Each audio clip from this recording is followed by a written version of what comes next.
बिस्मिल्लाहिर्रहमानिर्रहीम, अस्सलाम वालेकुम। आप देख रहे हैं सीधी बात बीनर सलीम के साथ। दूसरों को नसीहत, खुद मियाँ फसीहत, बस यही हाल है आजकल पाकिस्तान तहरीक इंसाफ की हुकूमत का। वो हुकूमत जब ऑपोजिशन में थी तो अपनी उस टाइम की हुकूमत को ताने दिया करती थी कि भाई किस तरह मुफादात का टकराव होता है, किस तरह कॉन्फ्लिक्ट ऑफ इंटरेस्ट होता है, और इसी वजह से जो उस वक्त की हुकूमत है वो तरक्की कर रही है। वही हुकूमत यानी पाकिस्तान तहरीक इंसाफ की हुकूमत जब ऑपोजिशन में थी तो ये कहा करती थी कि भाई जो शरीफ खानदान है वो किस तरह अपने कॉन्टैक्ट्स इस्तेमाल करके अपने कारोबार को तरक्की की राह पर गामजन कर रहे हैं। आज वही लोग जो माजी में ऑपोजिशन में थे जब आज हुकूमत में आते हैं तो स्याह और सफेद के मालिक बन जाते हैं। माजी में जो ऑपोजिशन यानी आरिफ अलवी साहब जो कि शरीफ खानदान को ताने दिया करते थे, ट्विटर के जरिए उनको बार बार शर्म दिलाने की कोशिश किया करते थे, आज वो सदर पाकिस्तान है। और आज जब वो सदर पाकिस्तान बने तो गुज़श्ता रोज की ही बात है, और ये मैं नहीं कह रही हूं, उनके ट्विटर अकाउंट के ऊपर आप जाकर देख सकते हैं कि वो अपने बेटे को मुबारकबादें दे रहे थे, अपनी खुशी का इजहार कर रहे थे, खुशी से फूले नहीं समा रहे थे कि किस तरीके से वो और उनका बेटा अपने खानदानी कारोबार को आगे लेकर जाने में कामयाब हुए हैं। एमओयूज को साइन किया जाता है। क्यों एमओयूज साइन होते हैं? क्योंकि आरिफ अलवी साहब और उनके साहबजादे का एक अमरीकी कंपनी के साथ कॉन्ट्रैक्ट हो गया है, जिसकी वजह से आरिफ अलवी साहब अपनी खुशी को संभाल नहीं पा रहे हैं, अवाम के साथ, लोगों के साथ शेयर कर रहे हैं, अपने वेल विशर्स के साथ शेयर कर रहे हैं, लेकिन वो इस खुशी को अपने वेल विशर्स के साथ शेयर करते करते इतने गुम हो गए कि अवाम के दुख दर्द को बिल्कुल भूल गए। एमओयू पर साइन होता है गवर्नर हाउस कराची में। वेन्यू सरकारी है, वसाइल सरकारी हैं, मगर जो कॉन्ट्रैक्ट है, जो एमओयू है, वो गैर सरकारी है। कॉन्फ्लिक्ट ऑफ इंटरेस्ट या मुफादात का टकराव किसे कहते हैं, इससे बदतरीन एग्जाम्पल इसकी नहीं मिलती। एनीवेज जी, आज अपने खानदान को और उसकी ग्रोथ के ऊपर जिस तरह से आरिफ अलवी साहब खुश हो रहे हैं, हम ये देखते थे कि माजी में उन्हीं के कप्तान यानी हमारे प्राइम मिनिस्टर इमरान खान साहब जो हमें ये एग्जाम्पल्स देते हुए नहीं थकते थे कि हजरत उमर फारूक रजी अल्लाह ताला अन्हु ने कैसे अपने कपड़ों की दुकानें बंद कर दी सिर्फ इसलिए ताकि कॉन्फ्लिक्ट ऑफ इंटरेस्ट उस जमाने में ताजरों के दिमाग में ना आए। वो इमरान खान भी आज आंखें बंद किए बैठे हैं। मजे की बात पता क्या है? जो फवाद चौधरी साहब है वो निकले हैं दिफा पर। किसका दिफा कर रहे हैं? सदर पाकिस्तान आरिफ अलवी साहब का। इतनी बड़ी खबर है कि इसके ऊपर तो सीरीज ऑफ शो किए जा सकते हैं, माजी, हाल, मुस्तकबिल, सबके ऊपर कंपैरिजन करके शोज किए जा सकते हैं। तो आज इसी मुद्दे से हम अपने शो का आगाज करेंगे। मेरे साथ मौजूद हैं जी वेरी ऑनरेबल जमशेद चीमा साहब, नामने खसूसी रहे हैं वजीर आजम के। अस्सलाम वालेकुम, खुश आमदीद। पाकिस्तान तहरीक इंसाफ को रिप्रेजेंट कर रहे हैं। निसार चीमा साहब हैं, रहनुमा PMLN के, ऑपोजिशन बेंचेस से हैं, सिटिंग MNA हैं। अस्सलाम वालेकुम, खुश आमदीद। हैदर जमान कुरैशी साहब हैं, रहनुमा पाकिस्तान पीपल्स पार्टी के। तीनों मेहमानों को मैं खुश आमदीद कहूँगी, बहुत बहुत शुक्रिया ज्वाइन करने के लिए। निसार चीमा साहब, मैं आपसे आज के शो का आगाज करना चाहती हूँ। जो PMLN पर अपेरेंटली एंड मोस्टली जितने भी केसेस हैं वो कॉन्फ्लिक्ट ऑफ इंटरेस्ट यानी मुफादात के टकराव के ही हैं। अब सिंपल सा सवाल मैं आपसे पूछना चाहती हूं कि अगर ऑपोजिशन भी इतने बड़े मुद्दे के ऊपर, जो कि प्रेसिडेंट आरिफ अलवी साहब किसी को कान में आकर नहीं बता रहे हैं, अपने ट्विटर अकाउंट के जरिए पूरी दुनिया को बता रहे हैं कब हुआ, कैसे हुआ, वेन्यू क्या था, वसाइल कौन सी थे, लेकिन काम पर्सनल था, काम खानदानी था, लेकिन तमाम तर हुकूमती वसाइल का इस्तेमाल किया गया। इसके ऊपर अगर ऑपोजिशन भी सर्दी में लहाफ लेकर के बैठी हुई है सर, तो इन्ना लिल्लाहि व इन्ना इलैहि राजिऊन पढ़ लूं मैं ऑपोजिशन पर सर? देखिए, गुजारिश ये है कि आरिफ अलवी साहब का जो आपने तज़किरा फरमाया वो एक बात तो नहीं है ना जी। वो तो देखें, ये तो आवे कावा बिगड़ा हुआ है। प्राइम मिनिस्टर की आप बात कर लें, उनकी पूरी कैबिनेट की बात कर लें, सारे वो लोग हैं। देखें, मैं यानी किस किस का नाम लूँ जिनके बारे में ख़ुद प्राइम मिनिस्टर साहब पता नहीं क्या क्या फरमाया करते थे कि किस तरह के वो जो है उनको चोर, डाकू, बड़े बड़े लुटेरे, बड़े बड़े माफियाज सारे उनके दाएँ बाएँ हैं। बात यह है कि वो देखें, वो मैं कई बार वो शेर पढ़ चुका हूँ कि नाम थे दर्ज जिनके थानों में, आज शामिल हैं हुक्मरानों में, लेकिन कौन पूछने वाला है। बात यह है कि डबल स्टैंडर्ड्स हैं। डबल स्टैंडर्ड भी नहीं है, बेशुमार स्टैंडर्ड हैं। अपने लिए और हैं, अपने इर्द गिर्द लोगों के लिए और हैं, अपोजिशन के लिए और हैं, जो अपने साथी हैं, एलाइज हैं, उनके लिए और हैं। बात यह है कि ये इनकी तो कोई क्रेडिबिलिटी नहीं है। जो चीज़ सबसे ज़्यादा लूज इन्होंने की है वो इनकी साख है, एतबार है। कौम को कोई एतबार नहीं है, कोई क्रेडिबिलिटी नहीं है, कोई बात करते हैं, यू टर्न ले निसार जाते हैं और चीमा उसके ऊपर साहब, आप शेर फखरिया पढ़े अंदाज में ना, उसका जिक्र आप करते हैं। सर शेर पढ़े ना, आप शेर बनिए। वो इसलिए कह रही हूँ क्योंकि आपका तो इंतखाबी निशान शेर का है। आप कह रहे हैं इन्होंने लूज कर दी क्रेडिबिलिटी। क्या सिर्फ इन्होंने क्रेडिबिलिटी यूज की? वो जो दूसरे चीमा साहब है ना, ये हमारे हुकूमत वाले, ये हमारे साथ बन चुके हैं, इनकी तरफ तो मैं आती हूँ, इनसे मैं पूछूंगी। लेकिन सर क्या ऑपोजिशन ने अपनी क्रेडिबिलिटी लूज नहीं की है? आपको बुरा तो बहुत लगेगा जब मैं आपसे ये पूछूंगी, लेकिन बुरा लगता है तो 100 दफा लगे। लेकिन सर आप भी जवाब दे हैं, आप इस सवाल का जवाब दे होंगे जो मैं आपसे करने जा रही हूँ। जी सर सुने, अगर वसाइल का इस्तेमाल हुकूमत कर रही है तो उन्हीं वसाइल का, अवाम के वसाइल का इस्तेमाल ऑपोजिशन कर रही है। आप लोग हमारे पैसों से, अवाम के पैसों से सैलरीज लेकर जाते हैं और करते कुछ नहीं है, बैठे में आप आराम से नाश्ते कर रहे हैं आप इस्लामाबाद में बैठ करके। आपकी जितनी हायर लीडरशिप है सर, आपको पता है आज क्या हो रहा है? बात लंबी हो जाएगी लेकिन आपको मैं बताऊं क्या हो रहा है। गवादर के अंदर लोग इतने सालों से अपने बुनियादी सहूलियात के लिए जो एहतजाज कर रहे थे वो आज कर रहे हैं, क्योंकि उनको इतने सालों से बुनियादी सहूलियात नहीं मिली। बलोचिस्तान के अंदर सबसे बड़ी खवातीन की रैली जारी है। ताजर बरादरी इस वक्त इस्लामाबाद के अंदर सरापा एहतजाज है। और अगर मैं बात करूं वफाकी सरकारी मुलाजमीन की, वो भी आपके नाक के नीचे इस्लामाबाद में जो है एहतजाज कर रहे हैं। लेकिन ऑपोजिशन है कि पिन ड्रॉप साइलेंस। बेनिश मुझे ये फरमाएं कि हमने इन तमाम मसाइल के बारे में, जो महंगाई और बेरोज़गारी के इन्होंने मजालिम किए, बम गिराए हैं, क्या उनके ऊपर हमने एक आवाज़, एक बार नहीं बार बार आवाज़ हमने ऐवान में नहीं उठाई? ऐवान के अंदर भी बाहर भी हम मुसलसल ये है कि जुलूस भी निकाल रहे हैं हम, ये कि इनको पूरी कौम लान तान कर रही है, लेकिन उनके कान पे जूं नहीं रेंगती, इसलिए कि ज़मीर नाम की कोई चीज़ नहीं है। बात यह है, हमारा कसूर बीनश ये है कि हम कंटेनर पे चढ़ के गैस और बिजली के बिल नहीं जला रहे, हम कंटेनर पे चढ़ के लोगों को सिविल नाफरमानी की कॉल नहीं दे रहे, हम लोगों को ला कानूनियत पे नहीं उकसा रहे, हम पुलिस पे हमले नहीं कर रहे, हम पीटीवी पे हमले नहीं कर रहे। देखें बात ये हमारा कसूर है। आपका कसूर क्या है? वेट करें, मैं जरा हुकूमत के पास पहले चले जाऊं, उनको सुन लेते हैं। आपका कसूर भी बता देती हूँ, आपकी ये भी तसल्ली मैं करा देती हूँ। अस्सलाम वालेकुम जमशेद सीमा साहब, गवर्नर हाउस का इस्तेमाल होता है, सदर पाकिस्तान की तरफ से इस्तेमाल होता है, MOU की साइन करने के अंदर सदर पाकिस्तान की वहां पर मौजूदगी, ये उनको सूट नहीं करता, इसलिए क्योंकि ही इज द प्रेसिडेंट, ये उनकी रिहाइश नहीं है, ये गवर्नर हाउस है, ये गवर्नर की प्रॉपर्टी है, ऑफ कोर्स गवर्नर साहब उधर रहते हैं। और फिर उसके बाद रियासती वसाइल का जिस तरीके से नाजायज इस्तेमाल किया गया सर, ये तो नैब के कवानीन की सख्त से सख्त खिलाफ वर्जी है सर। कब एक्शन होने जा रहा है? क्या आप मजम्मत करेंगे इस बात की? सच्ची बात है, मैं अभी घर की तरफ आ रहा था तो मैंने पढ़ा है आपका टॉपिक, मुझे पता नहीं था, तो मैंने कोशिश की है 2-3 जगह से पूछने की, लेकिन आवाज एक ट्वीट।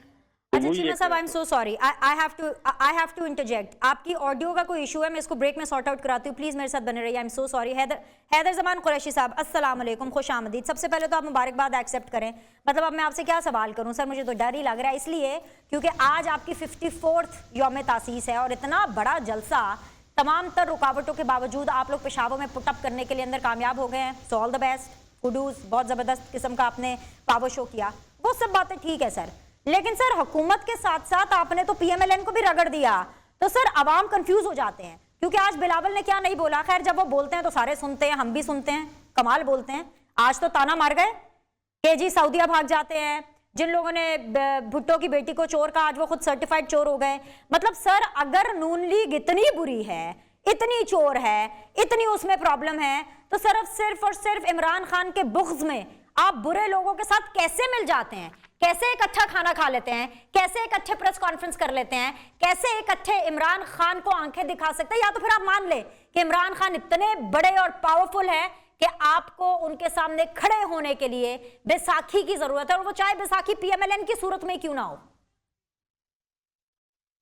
बिस्मिल्लाहिर्रहमानिर्रहीम, बहुत शुक्रिया Binesh, thank you for your good wishes. बिल्कुल आज 54वां यौम तासीस है और तासीस है और पाकिस्तान पीपल्स पार्टी पेशावर में मना रही है। और पिछले साल आपको याद होगा यही टाइम था, यही दिन था, मुल्तान में हमने किया जलसा, और जलसा तो होगा और हुआ, और बहुत सारे हमारे लिए कंटेनर भी खड़े किए गए, लेकिन हम स्टेडियम में पहुंचे, गिरफ्तारियां भी हुई, लेकिन उसके बावजूद हमने, और आसिफा बीबी आई और उसके ऊपर जो है हमने पूरा अपना सिलसिला किया। पाकिस्तान पीपल्स पार्टी इलेक्शन लड़ रही है और बहुत NA 133 में इलेक्शन लड़ रही है। मैं आपके पास आज प्रोग्राम में आज मैं PP 206 खैरहाल जो दूसरा जनूबी पंजाब का पहला बाई इलेक्शन हो रहा है PTI की वॉच पे, वो हम लड़ रहे हैं। हम एक दूसरे के मद्दे मुकाबिल हैं, हमारी आइडियोलॉजी मुख्तलिफ है।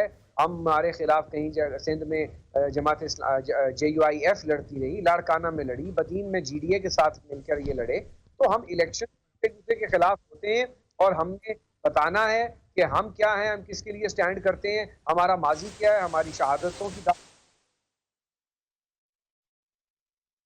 चेयरमैन साहब ने जो बताया वो हकायक है ना, वो उसको हम मस्क तो नहीं कर सकते, और अगर मस्क करने भी सही, शुगर कोट भी करें, तो पाकिस्तान की आवाम हमें फिर कहेंगे कि ये किसको बेवकूफ बना रहे हैं। लेकिन जब एक कंबाइंड ऑपोजिशन होती है, इमरान खान के खिलाफ हम जिन मुद्दों एजेंडा है हम रखते हैं, इस नाअहल, नालायक और सिलेक्टेड सरकार के खिलाफ, जिसने गरीब का जीना डूबर कर दिया, जिसमें लाकानूनियत, बेरोजगारी और जमीन दोज इकोनॉमी दे दी, तो उसके खिलाफ पार्लियामान के अंदर और बाहर हमने पूरी कोशिश की और अब भी कोशिश कर रहे हैं। और वो एक वो किसी की मोहब्बत में नहीं कर रहे, किसी की बुग़्ज़ में नहीं कर रहे, एज और उसके बाद जो है पाकिस्तान के आवाम की आवाज बन रहे हैं। आखिर गरीब जो मर गया है, जिसको ना आटा मिलता है, ना रोटी मिलती है, ना गैस मिलती है, ना तेल मिलता है जलाने के लिए, जिसको सिर्फ झूठे वादे और ख्वाब मिले हैं 3-3.5 साल में, वो उसकी आवाज तो हमने बनना है ना। और PML नोट वो भी बने, वो भी अपनी बात करे और अपनी बात बताए लोगों को। लेकिन हमें अपना बात करनी है, वो they are free to talk about their agenda. और अगर आप मैं बात कर सकूं आपके सवाल के साथ, आपने जो इब्तदाइये में बात की, आप किसको दिखा रही हैं ये कॉन्फ्लिक्ट ऑफ इंटरेस्ट? वो लेक्चर सुनाए ना उस वक्त के चेयरमैन PTI को, जो आपके सिलेक्टेड वजीर आजम है। वो कॉन्फ्लिक्ट ऑफ इंटरेस्ट होगा तो मेरी वजीर में काबीना में नहीं रहेगा। वो नदीम बाबर रहा ना, 300 अरब का डाका मार के गया। रजाक दाऊद रहा, उसने वो डैम का ठेका ले लिया। कितने कॉन्फ्लिक्ट ऑफ इंटरेस्ट दिखाएं? फैसल सुल्तान साहब बहुत अच्छे आदमी हैं, लेकिन शौकत खानम के बोर्ड पे थे जब हेल्थ मिनिस्टर बने। लेकिन कितनी दास्तानें हैं। तो आरिफ अलवी साहब ने इतनी खिदमत की है, इतने उन्होंने कंटेनर, इतने उन्होंने रास्ते ब्लॉक किए, अब उनको 4-5 साल की इनिंग मिली है, वो बनी सदर, तो उन्होंने अपना दाल पानी पूरा किया या उनके खानदान ने किया? ये कहाँ है हाई मॉरल ग्राउंड? ये किसने कहा है कि PTI प्रिंसिपल्स पे खड़ी है? तो जहां कॉन्फ्लिक्ट ऑफ इंटरेस्ट है, सैकड़ों केस हैं, आपने कितने दर्जनों प्रोग्राम किए हैं, तो हम इसको बेनकाब करेंगे। जो 40 अरब कोविड के खा गए, जो गरीब के पैसे वो 1200 अरब के पैकेज में कई सौ अरब हड़प कर गए, उनसे आप हिसाब लेंगे? कॉन्फ्लिक्ट ऑफ इंटरेस्ट सर पूछेंगे, जिनकी मोरालिटी नहीं है, पूछ लेते हैं और हम पूछेंगे, कोई माने ना माने, जवाब मिले ना मिले, हमारा काम है सर, हम तो सवाल पूछेंगे। जी चीमा साहब जरा बोलिएगा, कुछ आवाज आ रही है आपको? सर कॉन्फ्लिक्ट ऑफ इंटरेस्ट, इसके ऊपर आपको अब लेक्चर सुनना पड़ेंगे, क्योंकि चीमा साहब, इमरान खान साहब कॉन्फ्लिक्ट ऑफ इंटरेस्ट, मुफादात के टकराव के ऊपर ऑपोजिशन में बैठे हुए इतना सब कुछ बोलते थे।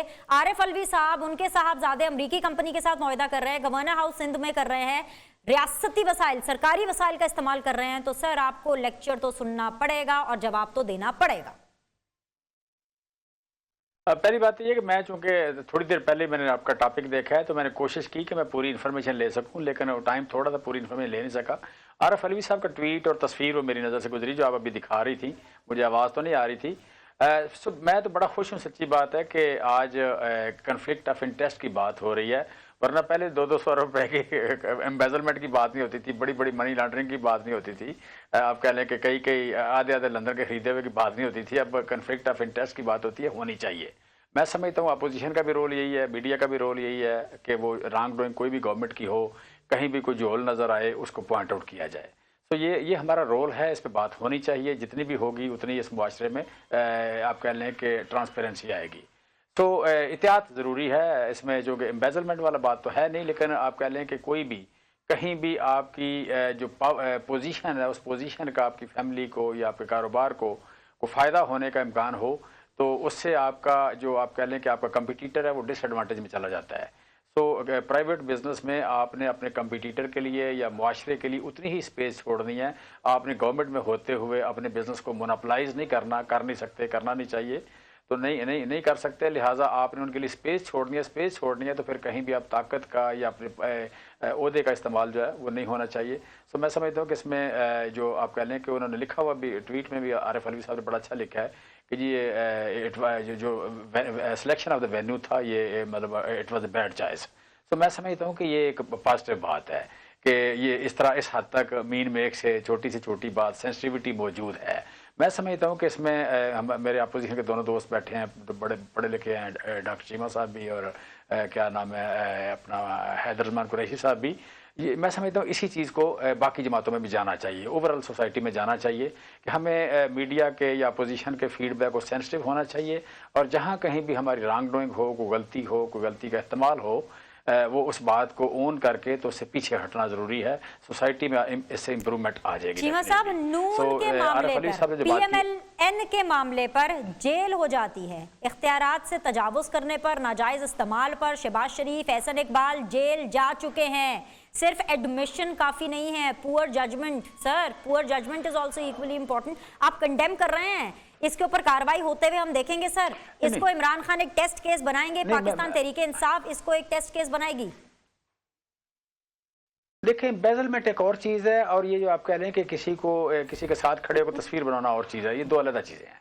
तो मैं समझता हूँ इसमें इसकी कानूनी पोजीशन क्या है। चूँकि मैं लॉ का स्टूडेंट नहीं हूँ, मैं एग्रीकल्चर का, फूड का, इकोनॉमिक्स का स्टूडेंट हूँ, तो मैं इसमें आप कह लें कि जो कारपोरेट लॉ है ये छोटा मोटा उसको तो जानता हूँ। एक मिनट बीनेश, एक मिनट। सो बेसिकली मैं उसको तो जानता हूँ, लेकिन जो लॉ में या आप कह रहे हैं नैब की आप जिक्र कर रही हैं या कानून का जिक्र कर रही हैं, अदालत का जिक्र कर रही हैं, मैं चूँकि उसके वाकिफ नहीं हूँ, लिहाजा उस पर मैं राय नहीं दूँ, लेकिन ना दूँ तो बेहतर है, क्योंकि मुझे पता नहीं है। लेकिन मैं समझता हूँ कि जो है ना, नैब अभी आपने पढ़ा नहीं है ना, वो क्या कहते हैं पंजाबी में, अभी आपका वाह नहीं पिया नैब को लो। जब आपका वाह पड़ जाएगा तो आपको कानून भी सारे याद हो जाएंगे। लेकिन सर आप खुद एक बिजनेस करते हैं, आप भाई हैं मेरे बड़े मोहतरम, आप खुद एक बिजनेस करते हैं, आप मुझे बताएं कि अगर एक प्रेसिडेंट है, वो गवर्नर हाउस कराची में एक MOU साइनिंग के दौरान वहां पर मौजूद है, वो MOU साइनिंग किसी आम आदमी के जेरे निगरानी नहीं हो रहा, प्रेसिडेंट ऑफ पाकिस्तान और उसके बेटे के साथ हो रहा है सर, तो क्या आप इसको कंडेम नहीं करेंगे? क्या ये नॉर्मल सी बात है? क्या ये छोटी सी बात है? क्या इसके ऊपर इंक्वायरी नहीं होनी चाहिए? क्या इसके ऊपर एक्शन नहीं होना चाहिए सर?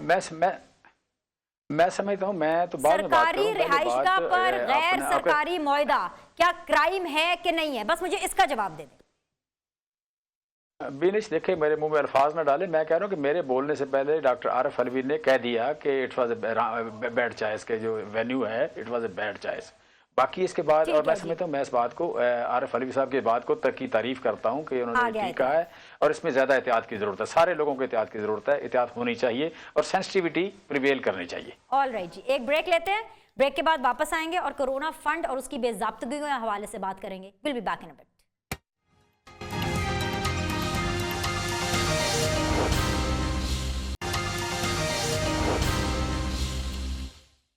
ब्रेक के बाद आप लोग को खुशामदीद कहते हैं। आप देख रहे हैं सीधी बात बीनर सलीम के साथ। आज सीधी बात जोन में है जी हैदर रज़मान कुरैशी पाकिस्तान पीपल्स पार्टी से, निसार चीमा साहब PMLN से, जमशेद चीमा साहब पाकिस्तान तहरीके इंसाफ से। एनीवेज जी, जमशेद चीमा साहब, कल भी मैंने एक सेगमेंट ऑब्वियसली किया था, और नवाज बप्पी साहब थे, कोरोना रिलीफ फंड के हवाले से जो ऑडिटर जनरल की रिपोर्ट आई है, आज मैं फिर वो बात करने के ऊपर मजबूर हूँ, क्योंकि जो उस रिपोर्ट के अंदर जो इंकशाफात हैं वो इतने सीरियस हैं कि पता नहीं मुझे उसके ऊपर कितने शोज करने पड़ जाएंगे। अब आज के इंकशाफात सुन लीजिए।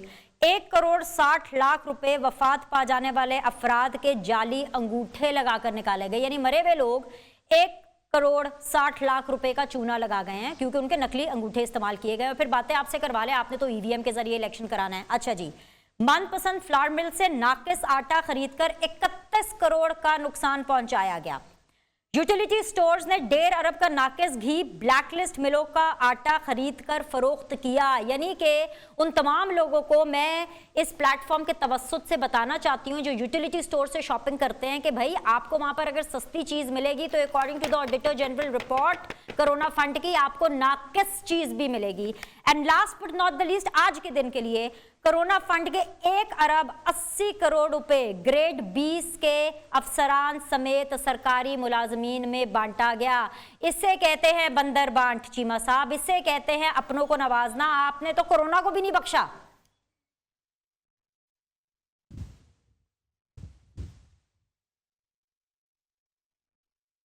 जी चीमा साहब, आप है नोट कर लिया, सकते में तो नहीं चले गए, जवाब देंगे।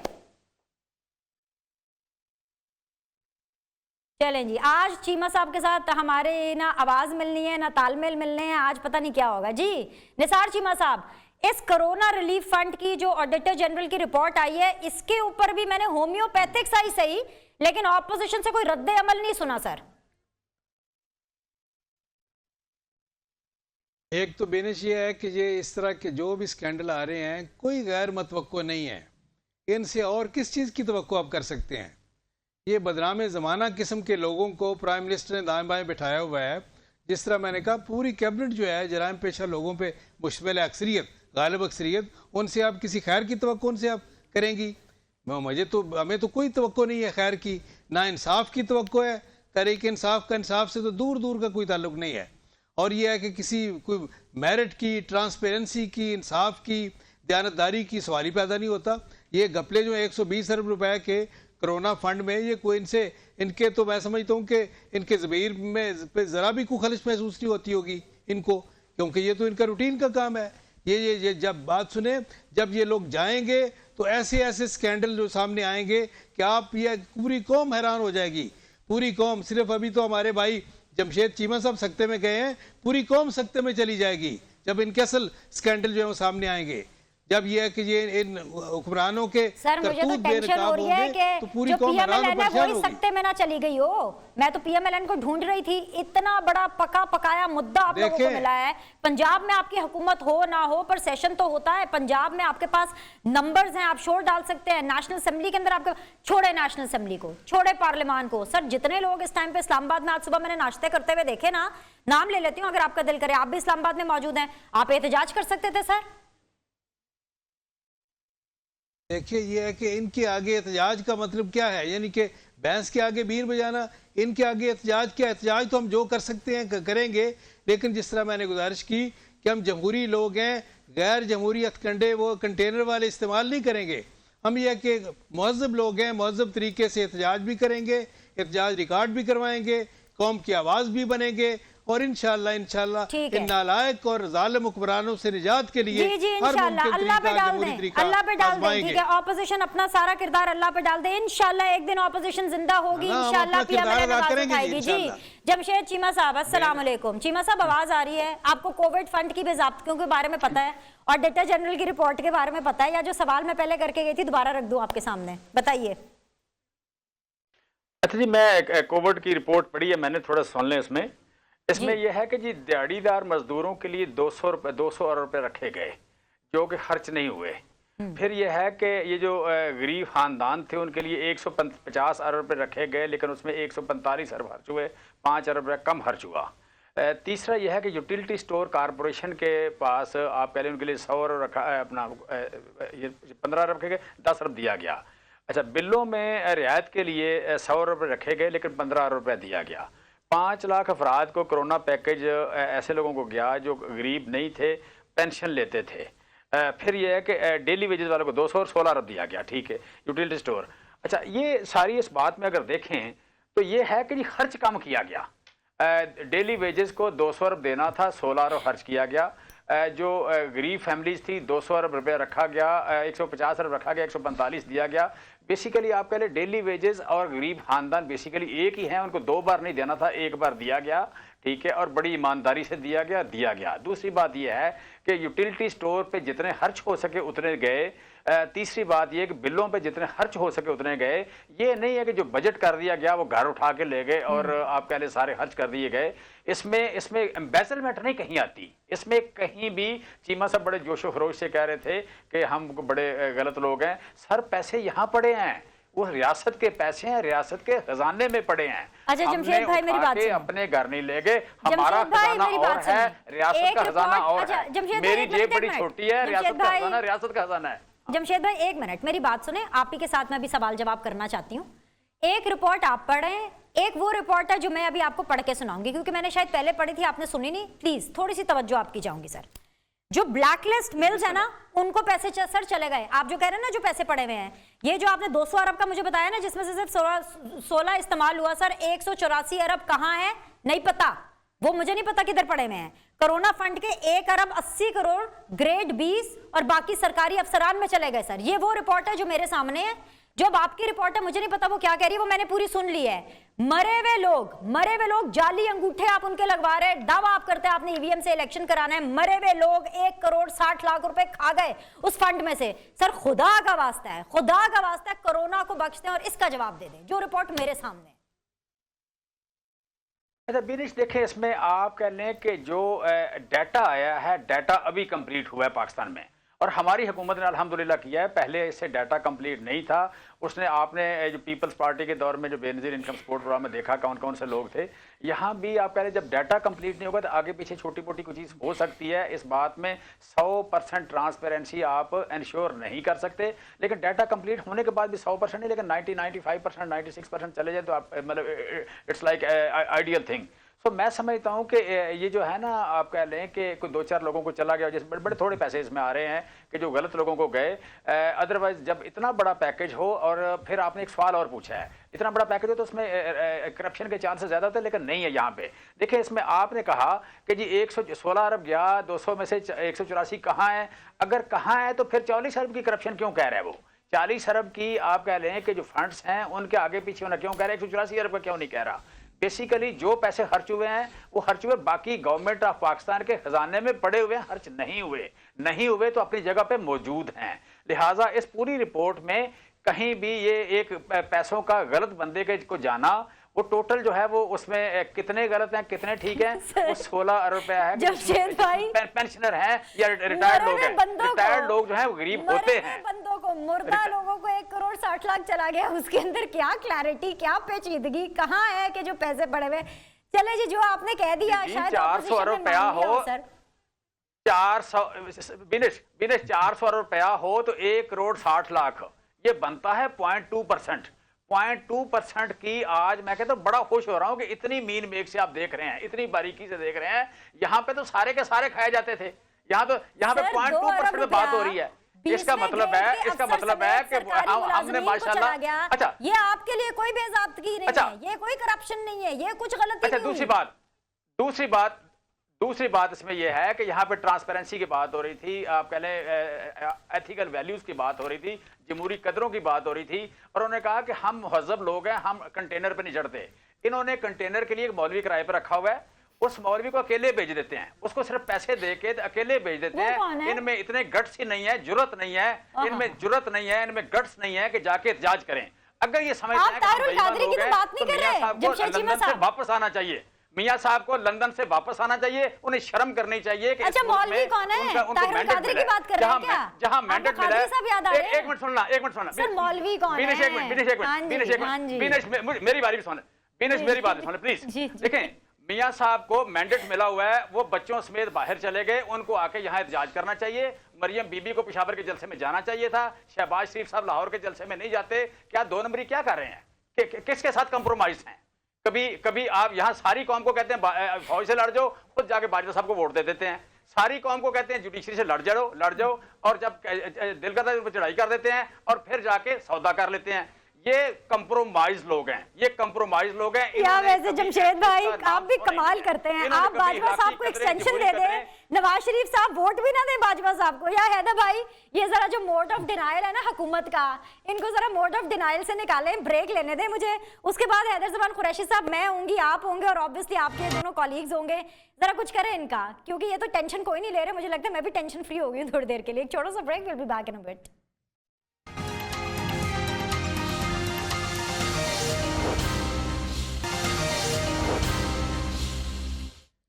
वेलकम बैक जी, आप देख रहे हैं सीधी बात बीनर सलीम के साथ विद हैदर ज़मान कुरैशी, निसार चीमा एंड जमशेद चीमा। हैदर ज़मान कुरैशी साहब, हुकूमत एक डिनाइल मोड में है, टेंशन लेने की कोई ज़रूरत नहीं है, घबराना बिल्कुल नहीं है, क्योंकि कोई डाका नहीं पड़ा, कोई करप्शन नहीं हुई।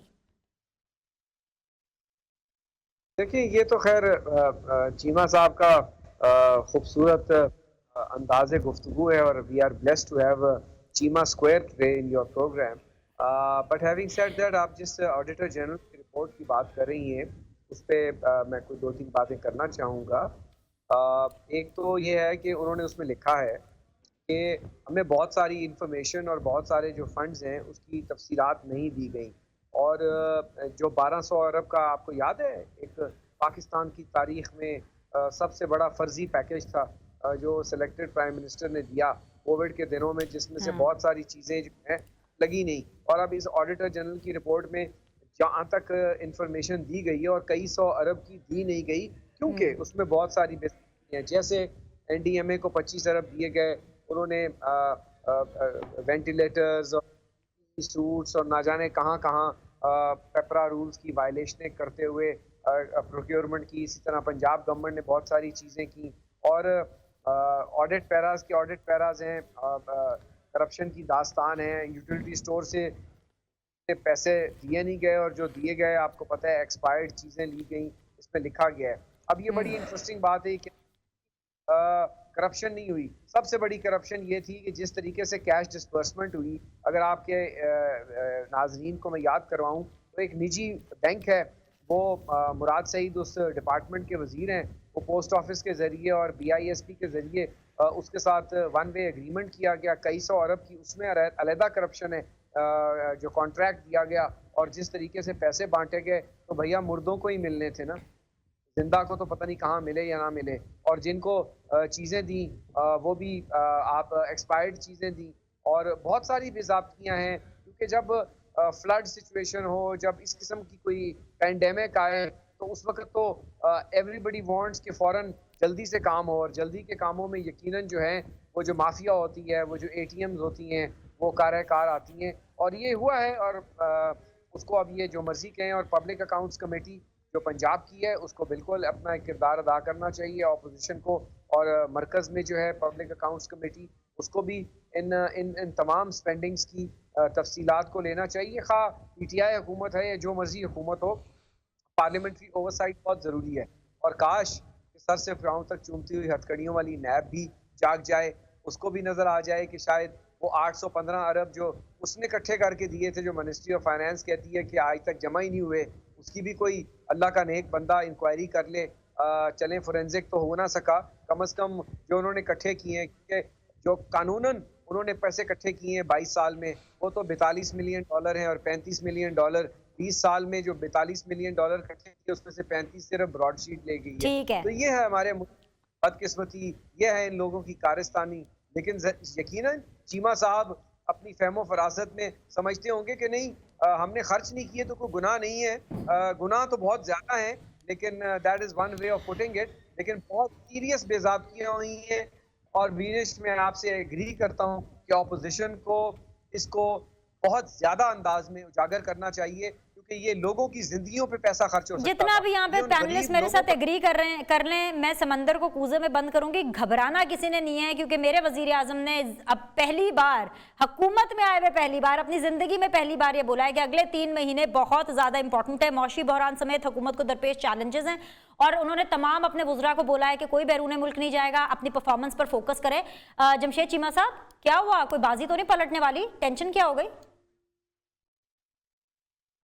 देखें, यहाँ पे 2-3 चीज़ें आप देखें। एक तो ये कि वज़ीर-ए-आज़म जो हैं उन्होंने वीकली, कोई शायद वीक ऐसा हो कि जब मीटिंग ना हुई हो।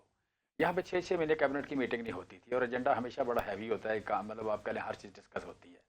फिर ये कि ये जो आप कह लें कि 18वीं तरमीम के बाद इशू बना, वो ये बना कि सूबों बड़ी आइसोलेशन में चली गई बहुत सारी चीज़ें हैं कि सूबों का और मरकज़ का रब्ता नहीं था। तो आप कह लें कि जो NCC बनी, नेशनल कोऑर्डिनेशन कमेटीज़, जिसमें एक का मैं भी इंचार्ज था, तो आप कह लें कि उनसे एक ओवरऑल राब्ते जो हैं मरकज़ का और उसमें तालमेल और उसमें जो इंटरेक्शन है वो और कोऑर्डिनेशन वो बढ़ा।